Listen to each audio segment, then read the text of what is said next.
Assalamualaikum warahmatullahi wabarakatuh.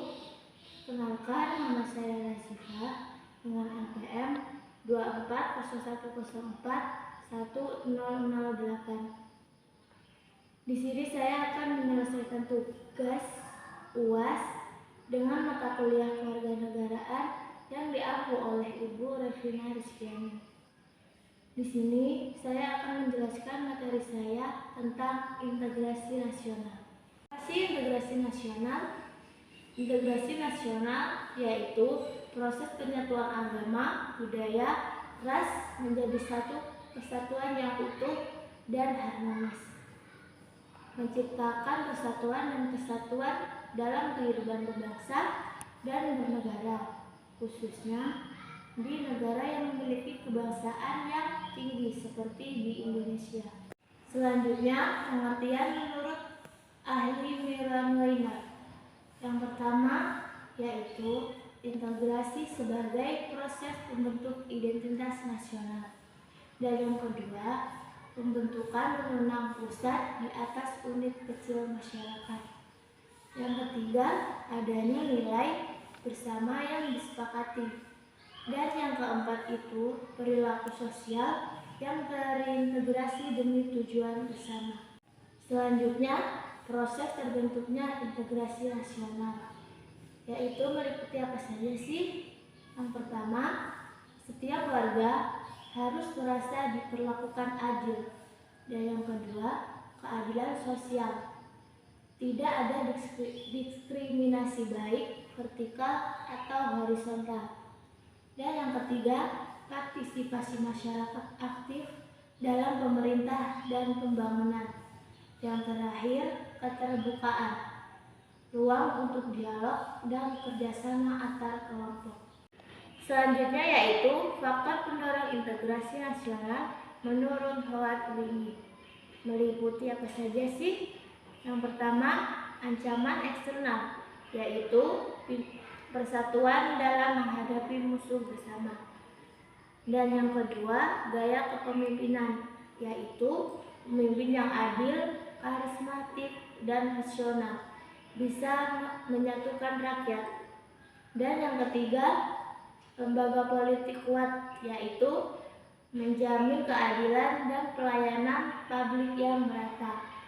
Yang terakhir, keadilan ekonomi, yaitu pembangunan merata membutuhkan rasa memiliki terhadap bangsa.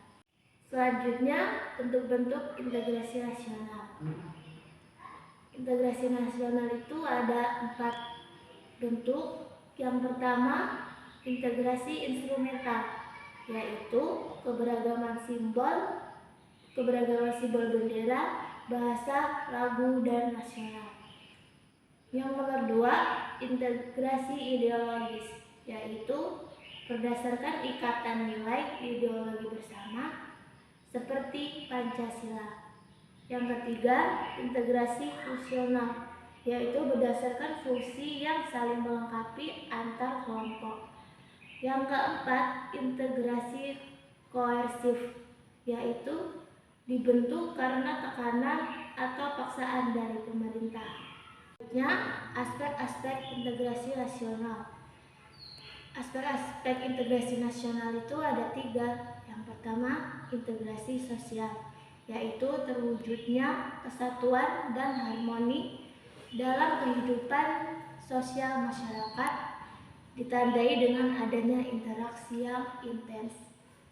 Selanjutnya, integrasi budaya, yaitu proses penyatuan berbagai budaya yang ada dominasi menjadi satu identitas budaya nasional daya manusia.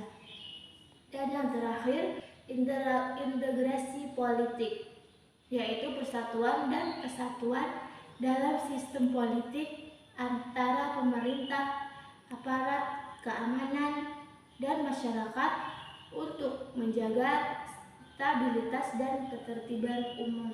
Selanjutnya, peran pendidikan dalam integrasi nasional, yaitu meliputi yang pertama, pendidikan multikultur, mengajarkan toleransi, saling menghormati, dan memahami perbedaan sebagai sumber kekayaan budaya. kedua, pendidikan patriotisme, yaitu membangun kesadaran nasional dan memperkuat integrasi nasional melalui pengenalan simbol-simbol kebangsaan, pelajaran sejarah nasional, dan kegiatan ekstrakurikuler seperti upacara bendera dan kegiatan kepramukaan.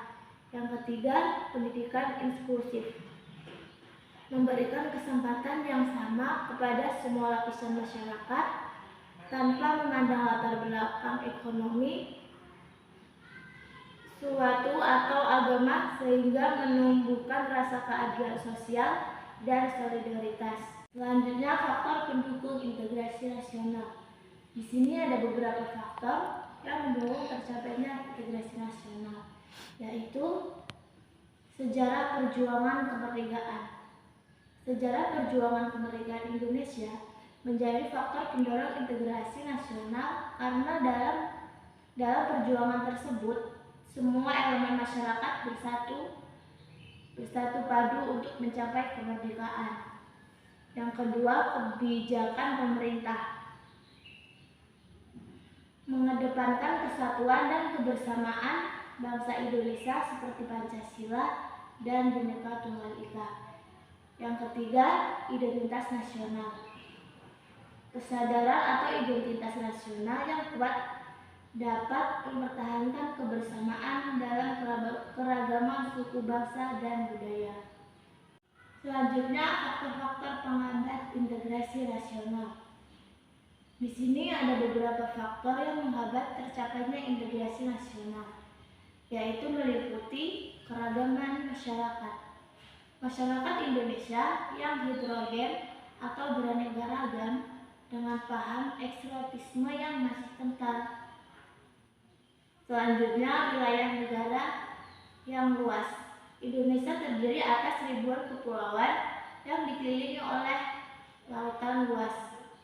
Dan yang ketiga, ancaman dari luar. Adanya ancaman dari luar yang menyebabkan munculnya semangat nasionalisme di kalangan bangsa Indonesia. Yang terakhir, ketimpangan sosial